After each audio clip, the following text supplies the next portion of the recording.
Hello दोस्तों, भोजपुरी के वो कलाकार जो भाजपा पार्टी में शामिल हैं, वो कलाकारों को खेसारी लाल यादव जी जो मन में आ रहा है अंड बंड संड पूरा बोल रहे हैं दोस्तों। जी हाँ दोस्तों, भाजपा पार्टी में जो भोजपुरी कलाकार शामिल हैं, उन कलाकारों को खेसारी लाल यादव जी जो मन में आ रहा है वही बोल दे रहे हैं दोस्तों।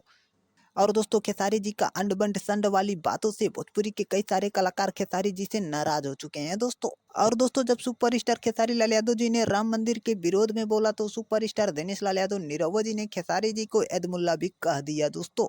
जी हाँ दोस्तों, सुपरस्टार निरहुआ जी ने ये बोला है कि जो यादव यादव होकर राम मंदिर के विरोध में बोलेगा वो यादव यादव नहीं हो सकता, वो एदमुल्ला हो सकता है। और तो और दोस्तों, पावर स्टार पवन सिंह जी ने खेसारी लाल यादव जी को न जाने क्या क्या कह दिया दोस्तों। और तो और दोस्तों, रवि किशन जी ने भी खेसारी लाल यादव जी को बहुत कुछ सुना दिया है दोस्तों। तो चलिए दोस्तों, इस वीडियो को यहीं पर खत्म करते हैं दोस्तों। अगर ये वीडियो हमारा आप सबको अच्छा लगा हो तो लाइक कमेंट और सब्सक्राइब जरूर करिएगा दोस्तों। चलिए धन्यवाद दोस्तों।